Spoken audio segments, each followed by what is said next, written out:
मेरी चाची 10 दिनों के लिए हमारे घर पर आई थी। उस समय मम्मी तीर्थ यात्रा पर गई हुई थी और पापा अपने काम में व्यस्त थे, इसलिए मैं और चाची ही घर पर थे। चाची का सादगी भरा चेहरा और उनकी मुस्कान मेरे मन में बस चुकी थी। वे हर काम इतनी सहजता से करती थी कि मैं हमेशा उनकी ओर खींचता चला गया। एक रात मैं अपने कमरे में सोया हुआ था, तभी मुझे अचानक महसूस हुआ कि मेरे पास कोई बैठा हुआ है। जब मैंने आंखें खोली तो देखा कि चाची छोटे कपड़े पहनकर मेरे पास बैठी हुई है। उनकी आंखों में कुछ खास था, जैसे वे मुझसे कुछ कहना चाह रही थी। उन्होंने धीरे से मेरा हाथ पकड़ा और कहा, प्रिंस, तुम्हारे चाचा तो बहुत अच्छे हैं, पर तुम में कुछ खास है। तुम में वो ताकत है जो मुझे कहीं और महसूस नहीं हुई। उनकी बातों में एक अलग तरह की नजाकत और अपनापन था। मैं असहज था, लेकिन उनकी आंखों में ऐसा कुछ था जो मुझे खींचे जा रहा था। चाची ने मेरे हाथ को हल्के से अपनी ओर खींचा और कहा, प्रिंस, तुम बड़े हो गए हो और तुम्हारी समझदारी ने मुझे बहुत प्रभावित किया है। उनके शब्दों ने जैसे मेरे दिल की धड़कने तेज कर दी। मैं प्रिंस हूँ, रोज की तरह उस दिन भी जब मैं जिम से वापस आया तो देखा कि चाचा और चाची घर में थे। उन्हें देखकर मुझे बहुत खुशी हुई। चाचा अक्सर अपने काम के सिलसिले में हमारे शहर आते रहते थे, लेकिन चाची पहली बार हमारे घर आई थी। मुझे देखते ही चाची मेरे पास आई, मुस्कुराई और बोली, प्रिंस, अब तुम कितने बड़े और मजबूत हो गए हो। मैंने उनके चेहरे पर वही पुरानी मासूमियत देखी, लेकिन अब उसमें एक अलग आकर्षण था। रात का खाना खाकर खत्म करने के बाद चाचा जाने लगे, लेकिन चाची रुक गई। मुझे ये अजीब लगा, लेकिन चाची ने मुस्कुराते हुए कहा, मैं कुछ दिन यही रुकूंगा था। जब वे मुझसे कुछ और कहना चाह रही थी, मैं और चाची चाचा को विदा करने के बाद घर वापस आए। रात को माँ और चाची कमरे में बातें कर रही थी, लेकिन मेरा मन कहीं और था। मैंने माँ को बाहर बुलाया और धीरे से पूछा, मम्मी, चाची यही क्यों रुक गई, क्या हुआ है? मम्मी ने हंसते हुए कहा, अरे ऐसा कुछ नहीं है, बस तुम्हारे चाची यहाँ कुछ दिन आराम करना चाहती है। लेकिन मेरी नजरों में चाची का चेहरा बार बार घूम रहा था और उनके शब्द मेरे दिल पर गहरे असर कर चुके थे। इस पर मम्मी ने कहा, नहीं प्रिंस, तुम्हारे चाचा का कुछ काम था, इसलिए वो ज्यादा दिन हमारे घर नहीं रुक सके। चाची की 10 दिनों के लिए यहाँ डॉक्टर के पास ट्रीटमेंट है और अगले 10 दिन वो हमारे घर पर ही रहेंगी। ये तुम्हारे लिए खुशी की बात होगी, क्योंकि अब मैं अपनी सहेलियों के साथ जाने वाली थी। ऐसे में तुम्हारे खाने पीने की समस्या हो सकती थी, लेकिन अब तुम्हें कोई सामान ढूंढने की जरूरत नहीं है। तुम्हारी चाची घर के सारे काम कर लेंगी। मम्मी को ये बात ठीक लगी, इसीलिए मैं अपने कमरे में चला गया। मैंने मम्मी से चाची के ट्रीटमेंट के बारे में पूछा था। दोस्तों, चाची के आने से पहले मम्मी का कॉलोनी की एक सहेली के साथ मंदिर दर्शन का कार्यक्रम तय था, जो 2 दिन में होने वाली थी। अब कुछ दिन मम्मी घर पर नहीं थी और उन्होंने चाची को इस बारे में पहले ही बता दिया था। चाची ने मुस्कुराते हुए कहा, आप बेफिक्र होकर दर्शन करने जाए, घर के सारे काम और प्रिंस का मैं अच्छे से ख्याल रखूंगी। दूसरे दिन तय योजना के अनुसार मम्मी अपनी सहेलियों के साथ देव दर्शन के लिए निकल गई। उनकी यात्रा पूरी 10 दिनों की थी। मेरे पिताजी भी अपने ट्रांसपोर्ट के बिजनेस के काम के लिए अक्सर बाहर रहते थे और वे भी कल सुबह ही शहर से बाहर गए थे। अब घर में मैं चाची के साथ मैं अकेला था। मम्मी ने घर से निकलते ही मुझे 8 फोन किए थे।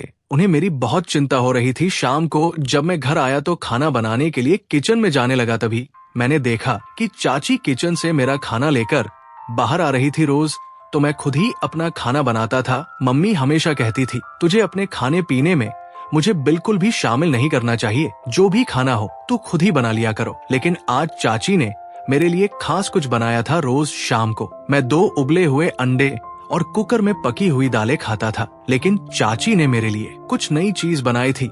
उन्होंने मेरे लिए चावल और दाल बनाई थी और उन पर अपने हाथों से बना प्याज, टमाटर और आलू का चोखा दिया था। ये देखकर मेरे दिल में चाची के लिए एक खास भावना जाग गई। उनकी मेहनत और स्नेह ने मेरे दिल को छू लिया। चाची ने मुस्कुराते हुए कहा, देखो, तुम्हारे लिए मैंने ये सब बनाया है। मैं चाहती हूँ कि तुम अच्छे से खाओ। दोस्तों, उनकी आवाज में एक खास मिठास थी जिसने मुझे एक नई खुशी दी। मैंने खुद को चाची की देखभाल में खो दिया और ये सोचने लगा कि शायद अब मुझे खाना बनाते समय खुद को अकेला महसूस नहीं करना पड़ेगा।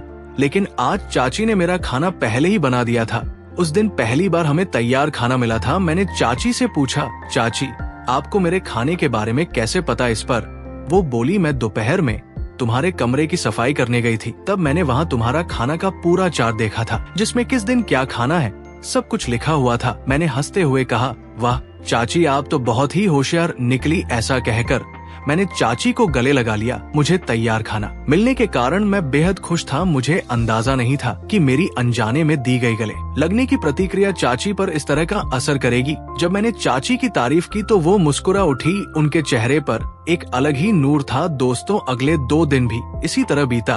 हर दिन मेरे व्यायाम के चार्ट को पढ़कर चाची मेरे लिए समय से खाना बनाती थी और मुझे सब कुछ सही समय पर मिल जाता था। 2 दिन बाद मम्मी का फोन आया। मैंने मम्मी से कहा, मम्मी अब तुम मुझे बार बार फोन मत किया करो। पिछले 3 दिनों में तुम्हारे 10 कॉल्स आ चुके हैं। तुम मेरी चिंता करना छोड़ दो चाची। मेरे डाइट से लेकर खाने तक सब कुछ सही समय पर और व्यवस्थित ढंग से दे रही है। अब तुम मुझे बिल्कुल भी फोन मत करो, बस अपनी ट्रिप का आनंद लो। मेरी चिंता करने के लिए चाची है। उस दिन के बाद मम्मी ने मुझे फोन करना बंद कर दिया था। कभी कभार वो मुझे सिर्फ 1-2 मैसेज करती थी। उस रात को चाची मेरे कमरे में आई। उन्होंने कहा, आज मुझे नींद नहीं आ रही है। चाची मुझसे बातें करने लगी। बातें करते करते मैंने उनसे पूछा, चाची आपकी कौन सी ट्रीटमेंट चल रही है? इस पर चाची ने हल्के से मुस्कुराते हुए कहा, बच्चा होने की। दोस्तों, मैंने और कोई सवाल नहीं पूछा। तभी अचानक बिजली कड़की तेज आवाज से। चाची घबरा कर मुझसे लिपट गई। जब उन्होंने मुझे अचानक से जोर से गले लगाया तो मुझे थोड़ी शर्म महसूस हुई, क्योंकि वो मेरी चाची थी। लेकिन इस पल ने मुझे एक अजीब सी खुशी दी, जैसे कि हम दोनों के बीच कुछ खास हो रहा हो। उनका स्पर्श मेरे दिल की धड़कनों को तेज कर रहा था। मैंने महसूस किया कि चाची की नजदीकी से मुझे एक असीमित सुकून मिल रहा था। दोस्तों, चाची वैसे तो जवान थी और आज रात उनकी नजदीकी ने मुझे थोड़ा असहज कर दिया।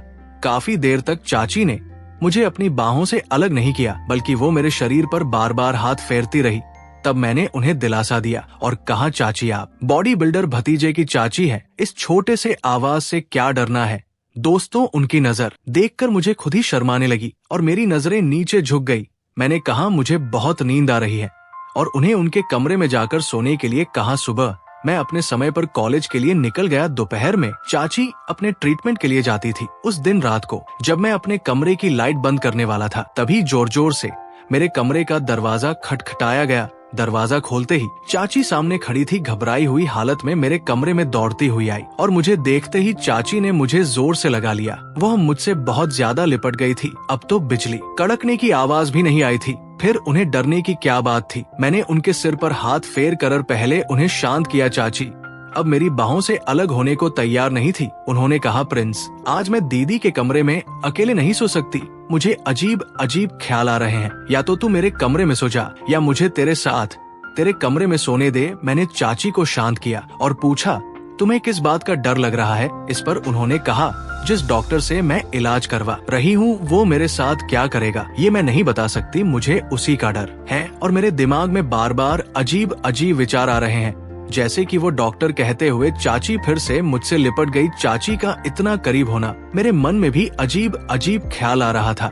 मैं बार बार उनका हाथ छुड़ाने की कोशिश कर रहा था, लेकिन उनकी नजदीकी ने मुझे एक अनजानी सी चाह से भर दिया था। इस पल ने मेरे दिल की धड़कनों को और तेज कर दिया, जैसे कि हम दोनों के बीच एक अनकही समझ हो रही थी। दोस्तों, लेकिन चाची बार बार मेरे चेहरे पर हाथ फेर रही थी। मुझे समझ नहीं आ रहा था कि चाची को क्या हो गया था। मैंने कुछ समय पहले ही उनका डरा हुआ चेहरा देखा था, इसलिए मैं उन्हें बार बार खुद से दूर नहीं कर पा रहा था। चाची का स्पर्श अब न चाहने वाली जगहों पर हो रहा था। मैंने कमरे का लाइट जला दिया। लाइट जलते ही चाची का हाथ मेरे शरीर से हट गया।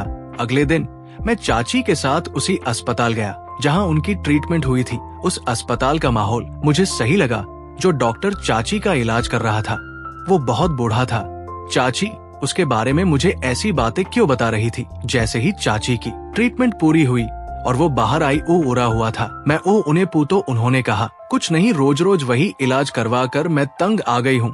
चाची का उतरा हुआ चेहरा देखकर मैंने कहा, चलो ट्रीटमेंट की बातों को छोड़ो, आज मैं तुम्हें अपने साथ मूवी देखने ले जाता हूँ। मैंने सोचा कि अगर वो थोड़ी घूम फिर लेंगी तो शायद उन्हें थोड़ी राहत मिलेगी, क्योंकि गांव में मूवी थिएटर और मॉल जैसी चीजें नहीं थी और चाचा तो चाची को ज्यादा कहीं घुमाने नहीं ले जाते थे। ये मुझे पता था। जैसे ही उन्होंने सुना कि मैं उन्हें घुमाने ले जा रहा हूँ तो चाची का चेहरा खिल उठा। दोस्तों, आधी मूवी देखते ही चाची ने मेरा हाथ पकड़ लिया और कुछ ही समय में वो मेरे कंधे पर सिर रखकर सो गई। उस दिन उन्होंने मॉल में मेरे साथ बहुत मस्ती की। उनके चेहरे पर एक अलग ही खुशी थी। घर आते ही चाची ने कहा, प्रिंस आज आपने मेरा कुछ खास दिन बना दिया। इस दिन को मैं कभी नहीं भूलूंगी आगे। उन्होंने कहा, आज ऐसा लग रहा था जैसे मैं अपने भतीजा के साथ नहीं बल्कि चाची बोलते बोलते रुक गई। लेकिन मुझे समझ में आ गया कि उन्हें भतीजे के आगे क्या कहना था। दोस्तों, मैंने उसकी बात को हंसी में टाल दिया और उस दिन घर छोड़कर जिम के लिए निकल गया। जिम से लौटते ही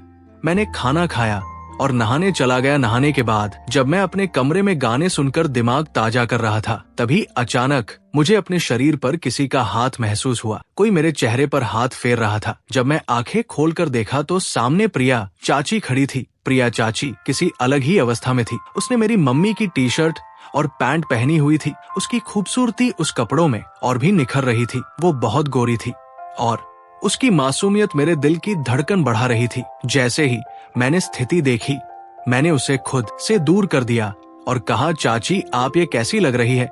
चाची ने मुस्कुराते हुए जवाब, प्रिंस तुम रोज जिम से इतनी मेहनत करके आते हो, मैं बस तुम्हारी मेहनत देख रही थी। वैसे भी रोज जिम में बहुत सी लड़कियां तुम्हारे शरीर को देखती होंगी। अगर तुम्हारी चाची ने तुम्हारे शरीर पर हाथ फेर दिया तो क्या हो गया, अगर तुम्हें अच्छा नहीं लगा तो सॉरी। ये कहते हुए चाची मेरे ऊपर बैठ गई और मेरी तरफ पीठ करके खड़ी हो गई। मैंने कहा, चाची तुम्हें अपने भतीजे की मेहनत देखने का पूरा हक है। आप अचानक आ गई इसलिए मैं थोड़ा घबरा गया था। इसके बाद चाची ने फिर से मेरे चेहरे पर हाथ फेरना शुरू कर दिया। दोस्तों, मैंने 1 साल तक जिम और डाइट का पालन किया था और मेरी बॉडी अच्छी बन गई थी। चाची मेरी तारीफ करते हुए थम ही नहीं रही थी। उन्होंने कहा, तुम्हारे शरीर पर से हाथ हटाने का मन ही नहीं करता। फिर हाथ फेरते फेरते उसने अपना चेहरा भी मेरी छाती पर फिराना शुरू कर दिया। चाची का अचानक मेरे साथ बदलता व्यवहार देखकर मैं सोच में पड़ गया था। मैंने उसे खुद से दूर कर दिया। लेकिन आज रात भी चाची मेरे कमरे में आ गई थी। उस पल में हमारे बीच एक नई समझ और अनकही भावनाओं का जाल बुनने लगा था। कहीं ना कहीं मेरे दिल में चाची के लिए कुछ अलग सा महसूस हो रहा था। क्या ये सिर्फ आकर्षण था या कुछ और? ये सवाल मेरे मन में गूंज रहा था। दोस्तों, आज तो उसने हद ही कर दी। वो मेरे चाचा का एक टी शर्ट पहन कर आई थी और उसके नीचे ना तो थी और ना ही कोई नाइट पैंट। उसने जो टॉप पहना था वो बस उसकी जांघों तक ही आ रहा था। उसके चेहरे पर थोड़ा मेकअप भी था जो उसकी खूबसूरती को और बढ़ा रहा था। चाची उसी तरह मेरे सामने आकर बैठ गई। मैंने उनसे पूछा, आप कहाँ जाने की तैयारी कर रही हैं? इस पर उन्होंने हंसते हुए कहा, प्रिंस तुम्हें हर बात सिखानी पड़ेगी। चाची ने कहा, मेरा मतलब था कि मुझे बहुत गर्मी लग रही है इसलिए मैंने ये छोटे कपड़े पहन रखे हैं। मैंने सुना है कि शहर में औरतें रात को सोने से पहले मेकअप करती हैं, तो मैंने आज वही ट्राई किया है। वैसे भी कुछ दिनों में मुझे अपने ससुराल जाना पड़ेगा। वहाँ मुझे घर में गावन पहनने की इजाजत नहीं होगी। अगर मैं अभी अपनी ये इच्छाएं पूरी नहीं करूँगी तो कब करूँगी? ये बोलते बोलते चाची ने मेरा हाथ अपने हाथ में ले लिया और पूछा, प्रिंस मैं तुम्हें कैसी लगती हूँ? मैंने सीधे तौर पर कहा, आप तो बहुत ही खूबसूरत हो। जैसे ही मैंने उसे ये कहा वो तुरंत ही मेरी ओर खिसक कर बैठ गई। चाची का बर्ताव अब मुझे थोड़ा अजीब लगने लगा था। मैंने उन्हें कमरे में जाकर सोने के लिए कहा तो उसने जवाब दिया, मुझे अकेले सोने की आदत नहीं है, अकेले सोने में मुझे डर लगता है। ऐसा कहकर वो मेरी ही कमरे में सो गई। जब से चाची मेरे कमरे में सोने लगी थी तब से रात को मैं ठीक से सो नहीं पाया था। उस रात भी चाची ने नींद में बड़बड़ाना शुरू किया और मेरा हाथ पकड़ लिया। हाथ पकड़कर वो मुझे अपनी ओर खींचने लगी। तब मुझे गुस्सा आने लगा क्योंकि उसकी वजह से मेरी नींद पूरी नहीं हो पा रही थी। गुस्से में मैंने उसका हाथ झटक दिया और बिस्तर से उठकर फर्श पर बिछाए गए बिस्तर पर सो गया। फर्श पर रात भर मुझे नींद ही नहीं आई। ये सब और कितने दिन चलेगा मुझे कुछ समझ नहीं आ रहा था। चाची के साथ बढ़ती नजदीकियां और मेरी उलझने दोनों ही मेरे दिल और दिमाग में एक तूफान बना रही थी। क्या ये सब सिर्फ एक ख्वाब था या फिर ये अनकही भावनाएं एक नई दिशा में बढ़ रही थी? दोस्तों, अब तो मुझे ऐसा लगने लगा था कि चाची जल्दी से जल्दी अपने घर चली जाए क्योंकि दिन बदन उनकी नजरें मुझ पर टेढ़ी होती जा रही थी। अगले दिन दोपहर के 12 बजे मैं सोकर उठा और तैयार होकर जब मैं कमरे से बाहर आया तो बाहर पापा दिखे। मुझे देखते ही पापा बोले, प्रिंस उठ गया तू? आज उठने में इतनी देर कैसे हो गई? मैंने चाची के बारे में पापा के सामने कोई शिकायत नहीं की और झूठ बोल दिया कि रात को मैं मूवी देख रहा था। पापा ने कहा ठीक है और खाना खाकर अपने कमरे में आराम करने चले गए। पापा के घर आ जाने से मुझे थोड़ी राहत मिली थी।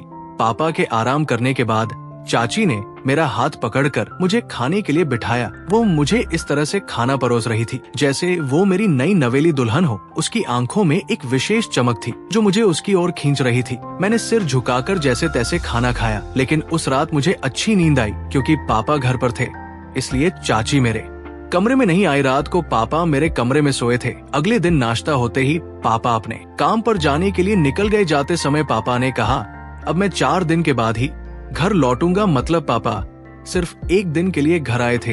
पापा के जाते ही मैं भी अपना सामान समेटने के लिए अपने कमरे में चला गया। जब मैंने सब कुछ समेटकर हॉल में कद रखा तो मैंने एक ही जूता पहना हुआ था। तभी चाची के चिल्लाने की आवाज सुनाई दी। उनकी चिल्लाने की आवाज से मैं दौड़ता हुआ वहां गया। वो मम्मी के कमरे के बाथरूम में नहा रही थी और अंदर से कह रही थी, प्रिंस, गर्म पानी का गीजर लीक हो गया है। यहाँ चारों तरफ पानी ही पानी है और गीजर के गर्म पानी में मुझे बहुत जलन हो रही है। मेरी धड़कनें तेज होने लगी। मैं तुरंत बाथरूम की तरफ बढ़ा। चाची की आवाज में एक अलग ही तान थी जो मेरे दिल को छू रही थी। उसके चेहरे पर चिंता और परेशानी के साथ साथ एक मासूमियत भी थी। मैं क्या करूं? मैंने पूछा, क्या मैं मदद कर सकता हूं? चाची ने कहा, हाँ, अगर तुम गीजर की पाइप चेक कर दो तो अच्छा होगा। उसकी बात सुनकर मैं अंदर चला गया। चाची की स्थिति देखकर मैं थोड़ा अड़चन में था, लेकिन उसने मुझे अपनी आंखों से संकेत दिया। उसकी आंखों में एक रहस्यमय चमक थी जो मुझे और करीब खींच रही थी। जैसे ही मैंने गीजर की पाइप चेक की, चाची ने मुझे अपने पास बुलाया। प्रिंस, क्या तुम मुझे गर्म पानी में मदद कर सकते हो? उसने पूछा। उसकी आवाज में हल्का डर था। मैंने तुरंत नल बंद कर दिया और पानी की बहाव को रोक दिया। उस पल में चाची ने मुझे देखकर मुस्कुराते हुए कहा, तुम्हारा साथ हमेशा मेरे लिए खास होता है। मेरे दिल में एक हलचल सी होने लगी। चाची की ये नजदीकी और उनकी बातों में छिपा इशारा मेरी धड़कनों को बढ़ा रहा था। तुम्हारे बिना मैं खुद को अकेला महसूस करती हूँ, उसने कहा, और उसकी आंखों में एक गहरा एहसास था। उस पल में मैंने महसूस किया कि हमारे बीच कुछ खास है जो शब्दों से परे है। मैं भी चाची की ओर खींचा चला गया। क्या ये सिर्फ एक ख्वाब था या फिर ये अनकही भावनाएं एक नई दिशा में बढ़ रही थी? प्रिंस, जल्दी अंदर आकर मुझे बचाओ, चाची बार बार यही कह रही थी। उनके इलाज के अभी कुछ दिन बाकी थे और मुझे डर था कि उन्हें कुछ हो ना जाए। इस डर से मैं बहुत घबरा गया था। तब मैं सीधा उनके बाथरूम में घुस गया। जैसे ही मैं बाथरूम में गया तो वहाँ ना तो मुझे गर्म पानी की भाप दिखी और ना ही गीजर लीक होता नजर आया, लेकिन वहाँ मुझे वो सब दिखा जो मुझे नहीं देखना चाहिए था। चाची उस हालत में बैठी थी जिसमें उन्हें नहीं बैठना चाहिए था। वो वैसे बैठी थी। मैंने तुरंत अपनी आंखें बंद कर ली और कहा, चाची, आप ये अजीब हरकत क्यों कर रही हैं? मैं पीछे मुड़कर बाहर जाने लगा। तभी वो मुझसे लिपट गई। तब मैं बोला, चाची, मुझे जल्दी से जल्दी छोड़ दो, मुझे यहाँ से बाहर जाने दो, मैंने कहा। लेकिन चाची मुझसे छोड़ने को तैयार नहीं थी। तब मैंने कहा, अगर आपने मुझे अभी नहीं छोड़ा तो मैं मम्मी को फोन करके सब कुछ बता दूंगा। मम्मी का नाम लेते ही चाची मुझसे दूर हो गई और कहने लगी, प्रिंस प्लीज ताई को कुछ मत बताना। वो मुझसे विनती करने लगी। मैं रूम से बाहर आया और चाची भी मेरे पीछे पीछे बाहर आ गई। वो मेरे सामने सिर्फ एक रुमाल लपेट कर खड़ी थी। मैंने उसकी तरफ न देखकर दूसरी दिशा में मुंह मोड़ लिया। चाची ने कहा, मैं तुम्हारे साथ समय बिताना चाहती हूँ, और फिर मुझसे लिपटने लगी। चाची की मुझ पर गलत नजर थी। ये उनके व्यवहार से मुझे समझ में आ रहा था। अब तो उन्होंने साफ साफ सब कुछ कह ही दिया था। चाची की सुंदरता देखकर मैं अपना होश नहीं खो बैठा था। भले ही वो कितनी भी खूबसूरत हो, लेकिन मुझे अच्छे से पता था कि मेरा और उनका क्या रिश्ता है। मैंने कहा, चाची, मैं भतीजा हूँ। आप जो कह रही है क्या आपको समझ में आ रहा है? तब उन्होंने कहा, प्रिंस, तुम मेरी बात को मजाक में मत लो। मैं जो कुछ भी कह रही हूँ वो पूरी होश में कह रही हूँ। बस कुछ रातें मेरे साथ बिता दो, यही मेरी एकमात्र इच्छा है। उन्होंने कहा, एक बार अगर मैं गर्भवती हो गई तो मैं खुद ही तुम्हारे पास नहीं आऊंगी। ये कहते हुए चाची रोने लगी। उनकी बातों से मुझे समझ में आ गया कि वो किसी और कारण से मुझसे नजदीकी बढ़ाने की कोशिश कर रही थी। मैंने कहा, चाची, पहले पूरे कपड़े पहन लो और फिर मुझसे बात करो, और उनके कमरे से बाहर निकल गया। कुछ समय बाद चाची साड़ी पहनकर मेरे कमरे में आई। इस बार भी उनकी आंखों में आंसू थे। मैंने कहा, चाची, मुझे कभी भी ये ख्याल नहीं आया था कि आपकी नजर मुझ पर फिरेगी, लेकिन आपकी बातों से मुझे ये समझ में आ रहा है कि आप किसी और कारण से मेरे साथ समय बिताना है। असली कारण क्या है वो मुझे बताओ। तब वो रोते हुए बोलने लगी, 2 साल से मैं बच्चा होने के लिए इलाज करा रही हूँ। ना जाने कितनी गलत दवाइयाँ और इंजेक्शन ले चुकी हूँ। मैं तंग आ गई हूँ। अब 10 दिन की एक और ट्रीटमेंट के लिए मैं शहर आई हूँ। देखते देखते 1 हफ्ता बीत गया और अब मुझे ये अच्छे से समझ में आ गया है कि इस 10 दिन की ट्रीटमेंट का भी कोई फायदा नहीं होगा। ससुराल जाकर मुझे अपनी सास की बातें नहीं सुननी है। पिछले 10 दिनों की ट्रीटमेंट का मुझ पर कोई असर नहीं हुआ है। मेरे पति का दूसरा विवाह करवाने से भी कोई फायदा नहीं होगा, क्योंकि कमी मुझ में नहीं बल्कि तुम्हारे चाचा में है। सासू माँ अपने बेटे की कमी स्वीकारने के लिए तैयार नहीं है और वे उसे इलाज करवाने के लिए भी बिल्कुल तैयार नहीं है। तुम्हारे चाचा भी अपनी कमी मानने के लिए तैयार नहीं है। मैं कितनी भी ट्रीटमेंट करवा लूं, उसका कोई फायदा नहीं होगा, ये मुझे अच्छी तरह से पता है। लेकिन सासू माँ मेरी एक भी नहीं सुनती है। तुम्हारे चाचा से तो मुझे संतान नहीं हो सकती, इसलिए मैं तुम्हारे साथ संबंध बनाकर गर्भवती होने की सोच रही थी कि ताकि ससुराल में जाकर मुझे ना किसी की बातें सुननी पड़े और ना ही मुझ पर बांध होने का आरोप लगे। दोस्तों, मैंने चाची का दुख समझा और कहा, चाची, आपको मेरे साथ या किसी और के साथ संबंध बनाने की जरूरत नहीं है। मैं आपकी मदद कर सकता हूँ, लेकिन इस तरह नहीं। हमें ये रास्ता नहीं अपनाना चाहिए।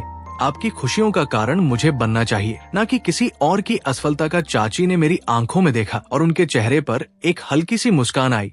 तुम सच में मेरी मदद करोगे? उन्होंने पूछा। मैंने सिर हिलाया। हाँ, हम एक साथ मिलकर इस समस्या का हल ढूंढ सकते हैं। आप अकेली नहीं हो।